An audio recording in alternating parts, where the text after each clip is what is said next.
महंगी कार का थप्पड़। बड़े बंगले से बाहर खड़ी हुई माँ देवी की सिक्योरिटी गार्ड के हाथ जोड़कर अपनी विनती कर रही थी कि एक बार उन्हें अपने बेटे से मिला देना चाहिए। बहुत ज़रूरी बात है। पहले तो सिक्योरिटी गार्ड वाला उन्हें यहाँ कहकर भगा देता कि तुम्हारे जैसे भीख मांगने मेरे साहब के माता पिता नहीं हो सकते। तुम ज़रूर झूठ बोल रही हो, निकल जाओ इस घर से। लेकिन जब विमला देवी सिक्योरिटी से बहुत सारी मिन्नतें करती हैं और कहती हैं, जब तक तुम मुझे मेरे बेटे और बहू से नहीं मिलने दोगे तब तक मैं इस पेड़ से नहीं हटूंगी, इधर ही मैं बैठी रहूंगी। आज मेरे पति अस्पताल में बीमार पड़े हैं, उनके इलाज के लिए पैसे का ज़रूरत है।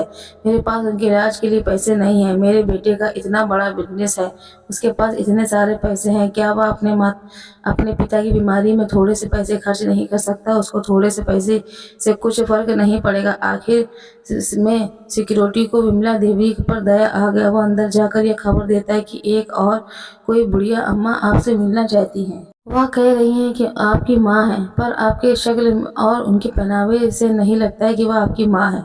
आशा सिक्योरिटी गार्ड से कहती है, तुम जाओ, मैं अभी उनसे बाहर मिलने आ रही हूँ। उनको अंदर आने की जरूरत नहीं है। मीटिंग रूम में बैठी हुई अपने पति महेश को से आस्था कहती है, तुम्हारी माँ फिर से मिलने आई है। कितनी बार मना किया है, फिर भी बेशरम की तरह इस घर में चली आती है। पता नहीं क्या समझती है।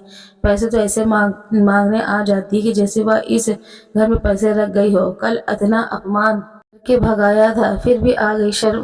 शर्म नहीं आती। चलो हम दोनों जाकर अच्छे से फटकार लगाते हैं कि दोबारा से हमारे घर पर ना और हमें परेशान न करे। महेश और आस्था घर से बाहर निकलकर दरवाजे के पास आते हैं। अपने बेटे बहू को आता हुआ देखकर विमला देवी आशा भरी निगाहों से अपने बेटे और बहू की तरफ देखती रहती है कि बहू और बेटे उनसे मिलने आ रहे हैं तो जरूर वह मेरी मदद कर देंगे।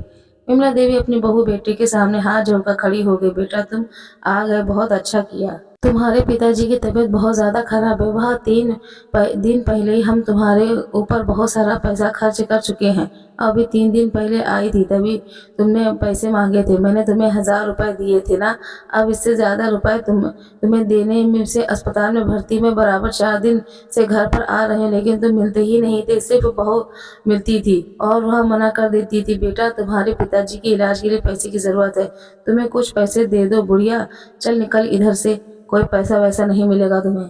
नहीं मिलने वाले हैं, निकल जाओ इस घर से। बेटा, जो तुमने 1000 रुपये दिए थे उसे तो तुम्हारे ससुर जी के 2 दिन की दवाइयाँ भी नहीं आई। मेरे पास इतने पैसे नहीं कि मैं उनकी दवाइयों का इलाज का खर्चा कर सकूं। बेटा, तुम तो अपने पिता के बारे में कुछ, आखिरकार वो तेरे पिता है। माँ, मेरी ऐसी फालतू की बातें मत किया करो और मुझे इमोशनल ब्लैकमेल करने की कोशिश नहीं करो।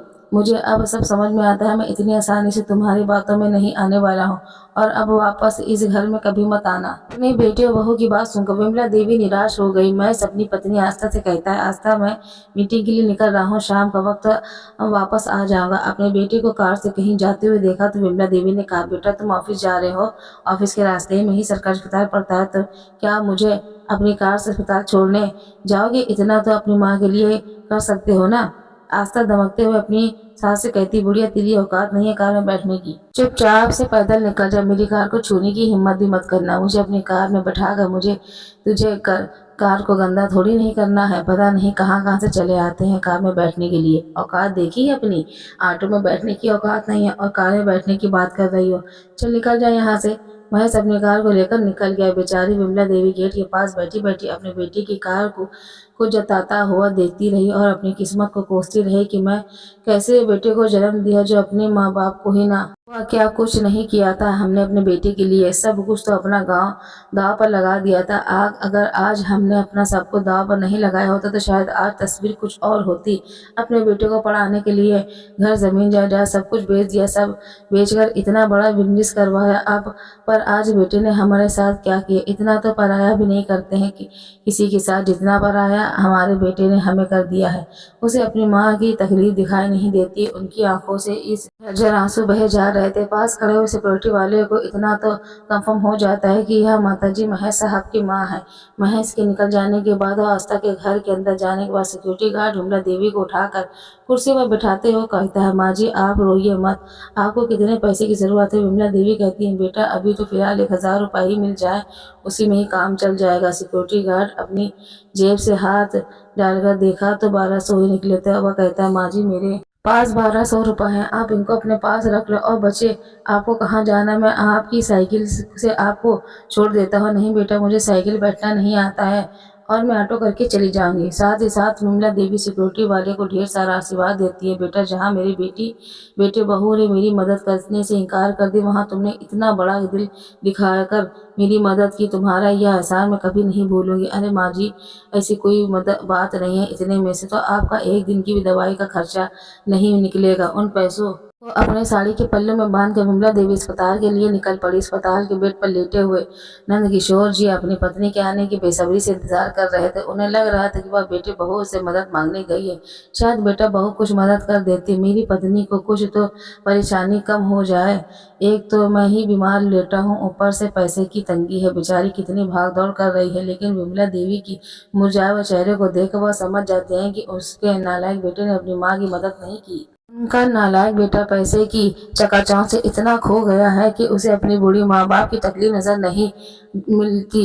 विमला देवी अपने पति के पास जगह फूट फूट कर रोने लगती है कि आज हमारे बेटे ने हमें धोखा दिया है, हमारा बेटा हमारा ना रहा, उसने हमें मुसीबत के समय अकेला छोड़ दिया। आज हम तो अपने बेटे को इतनी ऊंचाई तक पहुंचाने के लिए अंगार हो गए हैं, लेकिन बेटा ऊंचाई पर पहुंचने के बाद अपने माँ बाप को देखना ही नहीं चाहता। जिस माँ बाप ने उसे इतनी ऊंचाई पर पहुंचाया है, वही उसकी भीख मांगते लगते हैं। अस्पताल के पास ही पलंग पर लेटा हुआ व्यक्ति, जो किसी शहर का एक बहुत बड़ा बिजनेसमैन है, वह अम्मा जी की और नंदकिशोर की सारी बातें को सुन लेता है। अपने पलंग में उठकर किशोर जी के पास आता है तो उसको देखकर दंग रह जाता है। उन्हें ये तो पूजनीय गुरुजी हैं। अरे गुरुजी, आप इधर कैसे और आपकी यह हालत कैसे हो गई? बेटा, मैं तुम्हें पहचाना नहीं, कौन हो तुम? बेटा, गुरुजी मैं पारस, जो आपके पास ट्यूशन पढ़ने आया करता था।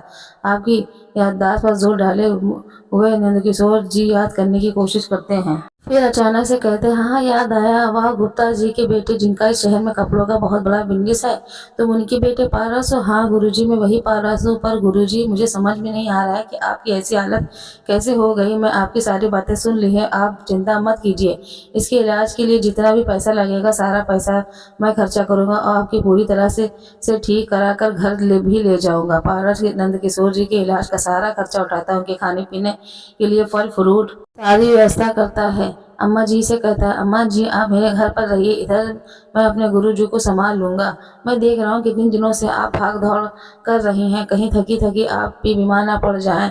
मेरी पत्नी है, बच्चे हैं, मेरे पिताजी भी हैं, माता पिता भी हैं। आप इधर लिए 2 दिन मैं अपने गुरुजी को लेकर घर आ जाऊंगा। नंदकिशोर जी भी कहते हैं, हाँ अब मैं ठीक हूँ, मैं जल्दी से ही तुम्हारे पास आ जाऊंगा, मेरी चिंता मत करना, 2 दिन बाद नंदकिशोर जी बिल्कुल अच्छी तरह से ठीक हो करके पारस के घर आ गए। पारस के घर में उनके पिताजी नंदकिशोर जी से मिलकर बहुत खुश हुए। अरे नंदकिशोर जी, आपने अपने पढ़ाया बंद किया है, तब से तो आपसे मिलना जुलना ही नहीं हो पाया, और मैं इधर अपने बिजनेस में इतना ज़्यादा व्यस्त हो गया था, समय ही नहीं मिला कभी आपसे मिलने का। आज कितने सालों बाद आप मुझसे मिले हैं, लेकिन मुझे बिल्कुल भी उम्मीद नहीं थी कि आप मुझे इस तरह से मिलेंगे। अरे पारस आपको कितना याद करता है, कहता है आज गुरुजी के बताए हुए नक्शे कदम पर ही मैं चल रहा हूँ। पारस का पहले पढ़ने में बिल्कुल भी मन नहीं लगता था, लेकिन जब से आपकी ट्यूशन पढ़ना शुरू किया तब से उसकी पढ़ाई में रुचि होने लगी थी। और आपको तो यह वह भी अभी बहुत याद करता है। आपके पढ़ाने का तरीका कुछ ऐसा था कि बच्चे इतनी आसानी से समझ जाते हैं। कुछ समय तक तो नंदकिशोर जी और विमला देवी पारस के घर पर ही रहते थे। पारस का घर बहुत बड़ा, घर क्या तो एक बंगला है, उसमें तो कितने लोग भी रह सकते हैं, और उसी में पारस ने एक कमरा नंदकिशोर जी और विमला देवी को दे दिया। 10 दिन बाद नंदकिशोर जी कहते हैं, बेटा अब हम चलते हैं, बहुत दिन रख लिया तुमने, हमारी बहुत मदद की और उसके लिए बहुत बहुत धन्यवाद। इतने दिनों में पारस को यह पता चल गया था कि गुरुजी ने अपना सब कुछ अपने बेटे पर खर्च कर दिया है। अब उनके पास कुछ भी नहीं बचा। वह अपने गुरु जी से पूछता है, अब आप कहाँ जाएंगे, क्या करेंगे? आपके पास ना घर है, ना खाने के लिए पैसे हैं, फिर आप कैसे अपना गुजारा करेंगे? जहाँ जिंदगी ले जाएगी उधर जाएंगे। कोई छोटा मोटा काम देख लेंगे जिससे हमारे बुढ़ापे के खाने पीने और दवाइयों का खर्च निकलते रहे। नहीं गुरुजी, आप कहीं नहीं जाएंगे, मैं आपके लिए कुछ सोचा है। आप इधर आप हमारे पास ही रहेंगे। क्या सोचा है पारस तुमने, ज़रा मुझे भी तो बताओ। गुरुजी, आपको तो पता है मेरा करोड़ों का बहुत बड़ा बिजनेस है। एक शॉप पर मैं बैठता हूँ और एक शॉप पर मेरे पिताजी बैठते हैं, और मैं तो अपने शॉप पर सारा काम हैंडल कर लेता हूँ, लेकिन मेरे पिताजी को किसी ऐसे व्यक्ति की ज़रूरत है जो उनके हिसाब किताब भी अच्छे से रखता रहे और पूरी तरह से ईमानदारी हो। तो गुरुजी, आपसे मुझे आपसे ज़्यादा इस पर पढ़ के लिए कोई और नज़र नहीं आता। और गुरुजी, आपको तो वैसे भी कहीं ना कहीं काम ज़रूर करना ही है, तो क्यों ना आप दुकान में आकर पिताजी के साथ बैठे और दुकान का हिसाब किताब आप देखिए। नंद किशोर जी अपनी पत्नी विमला देवी की तरफ देखने लगे। विमला देवी को कोई इसमें से कोई बुराई नज़र नहीं आती। वह अपने पति से कहती हैं, देखो जी, हम कहीं ना कहीं तो भटकते भटकते जाएंगे, और कितने दिनों में हमें हमें काम मिलेगा पता नहीं। इधर हम घर बैठे काम मिल रहा है, आप हमारी मेहनत का काम कर खाएंगे तो इधर हमें रहने में भी परेशानी नहीं होगी। नंदकिशोर जी गुप्ता जी के साथ उनकी बड़ी सी दुकान में बैठकर हिसाब किताब देखने लगते हैं।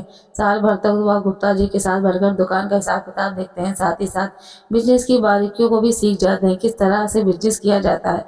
साल भर मेहनत करने के बाद उनके पास इतने पैसे इकट्ठे हो जाते हैं। वह अपनी अपनी पत्नी विमला से कहते हैं, भगवान क्यों ना हम भी एक छोटी सी कपड़ों की दुकान खोल ले तो बहुत फ़ायदा होता है। आप कभी कैसी बातें कर रहे, लगता है उम्र के साथ साथ दिमाग की से भी सटिया गया है। अरे 60 बरस से कुछ करने जा रहा हूँ तो लोग हंसेंगे उड़ाएंगे, बूढ़े बुढ़ापे में बिजनेस करने जा रहा है। नंद किशोर जी कहते हैं, तुम इसकी चिंता मत करो, इस काम में पारस ने कहा है, क्या क्या मेरी मदद करेगा। तुम्हें भाग दौड़ ज़्यादा काम करना नहीं पड़ेगा। वह अपनी इतनी बड़ी दुकान का सामान भी मंगाता रहेगा। और एक दिन नंदकिशोर जी ने 60 बरस की उम्र में कपड़ों की दुकान खोल लेते हैं। आसपास को लोग दुकान देखकर कहते हैं, दादाजी उसमें दुकान खोल रहे हैं, कितने साल बिजनेस करने का इरादा है बेटा। जब तक जिंदगी हाथ पैर चलते रहेंगे तब तक करते रहेंगे, जिस दिन नहीं रहेंगे उस दिन देख लेंगे क्या करना है। सीधे धीरे धीरे करके नंदकिशोर जी दुकान बहुत अच्छी तरह से चलाने लगे। खूब मुनाफा होने लगा। अब नंदकिशोर जी के पास पैसों की कोई कमी नहीं थी। नंदकिशोर जी ने पारस के बगल में एक छोटा सा 50 गज का घर भी खरीद लिया हुआ, पर घर छोटा था लेकिन पति पत्नी के लिए बहुत बड़ा था। इससे बड़ा घर उन्हें चाहिए भी नहीं था। ऐसे करके 6 साल बीत गए। एक दिन नंदकिशोर जी अपनी पत्नी से कहते हैं, भगवान हमने अपनी जवानी के लिए बहुत मुश्किल सही है। पहले अपने माता पिता की सेवा में दिन गुजार दिए हैं, फिर जब से इस घर में शादी करके आई थी, 2-3 दिन नंदे थी, मेरे बूढ़े माता पिता थे, मेरे 3-3 बहनें थी, उनकी शादी करने की जिम्मेदारी मेरी ही थी। क्योंकि घर में इकलौता कमाने वाला इंसान मैं ही था। उसके बाद खुद के भी बेटा हो गया, उसको पढ़ाने के लिए हमने क्या कुछ नहीं किया। हम रोड पर आ गए, लेकिन मैंने कभी उसे ये नहीं पूछा कि तुम्हें क्या पसंद है, क्या लेना है, तुम्हारी इच्छाओं को तो मैं कभी ख्याल ही नहीं रख पाया। लेकिन आज हम सारी जिम्मेदारियों से फ्री है, मेरे हाथ में पैसे भी है, तो आज मैं तुमसे पूछता हूँ कि तुम्हें क्या चाहिए। आज जो तुम भी मांगोगी वो तुम्हारी हर इच्छा पूरी कर दूंगा। अपने पति की इतनी प्यारी प्यारी बातें सुनकर विमला देवी को अपनी बहू कार वाली बात याद आ गई, जब उनकी बहू ने उनसे कहा था कि तुम्हारी कार में बैठने की औकात नहीं है। वह अपने पति से बड़े प्रेम से कहती हैं कि उन्हें एक कार चाहिए। नंद किशोर जी कहते हैं, ठीक है, कोई इच्छा सा मुहूर्त निकाल कर चले, हम आपको आपकी पसंद की नई कार दिलवाएंगे। अब तो विमला देवी खुशी का ठिकाना नहीं था। उनका एक छोटा सा घर भी हो गया था, पति पैसे भी कमाने लगा और उसकी पसंद की कार भी आने वाली थी। जो हम उन्हें जवानी करना चाहिए था, जो शौक जवानी पूरे करने चाहिए थे, उस समय तो वह पूरी तरह से अपने बेटे के लालन पालन में पढ़ाई में लगी रही। लेकिन आज बुढ़ापे में मौका मिला तो वह बहुत खुश है।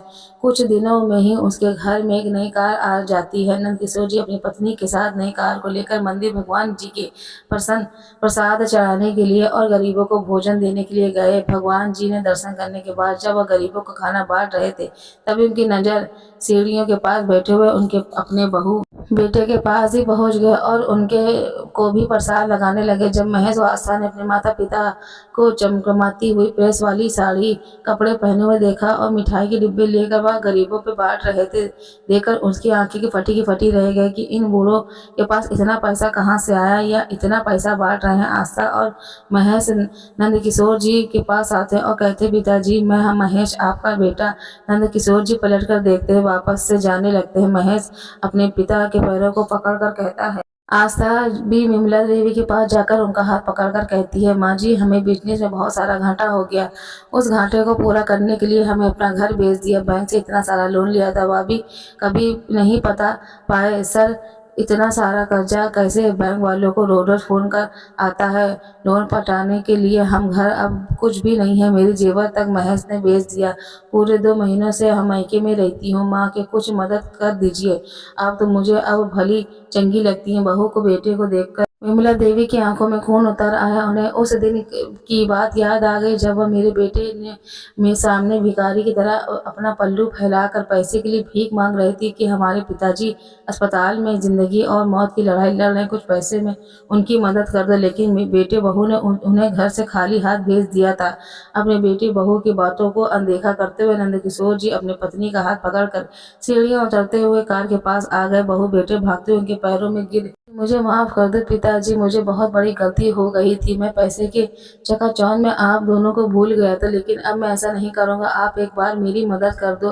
नंद किशोर जी अपने बेटे बहू को एक बात भी नहीं सुनते, कार का दरवाजा खोलते हुए कहते हैं, भगवान अपनी कार में बैठ जाओ। भगवान की दया से आज हमारी औकात कार में बैठने की हो गई। चलो आओ हम अपनी कार में बैठकर अपने घर चलते हैं। पीछे से बैठे हुए चिल्लाते रह जाते। तभी पीछे से वही सिक्योरिटी वाला महेश और आस्था के घर का काम करता था, वह भी अपनी नई नई बाइक को लेकर आया और भगवान के सामने अपनी नई बाइक की पूजा करना चाहता था। अपने सिक्योरिटी को देखकर महेश कहता है, अरे वाह तुमने नई बाइक खरीद ली, बहुत अच्छी बात है। नहीं साहब मैं बाइक खरीदी नहीं है, मुझे आपके माता पिता ने ये बाइक उपहार के रूप में दी है। दरअसल उस दिन आपके माता पिता जी जब आपसे मदद मांगने के लिए आए थे, आपने भगा दिया। वह दरवाजे के बाहर बैठी रो रही थी। मुझे उनकी यह दशा देखी नहीं गई तो मेरे पास जितने पैसे थे उतने पैसों से उनकी मदद कर दी। तो आज इस मदद के बदले उन्होंने मुझे यह बाइक उपहार में दी है। मैंने तो उन्हें बहुत मना किया, लेकिन उन्होंने कहा कि वह बहुत मन से दे रहे हैं। मुसीबत के समय तुमने मेरी मदद की थी, इसलिए मेरा आशीर्वाद समझ के रख लो। सिक्योरिटी की बात सुनकर आस्था और मेरे पास जितने पैसे थे उतने पैसे में से उनकी मदद कर दी।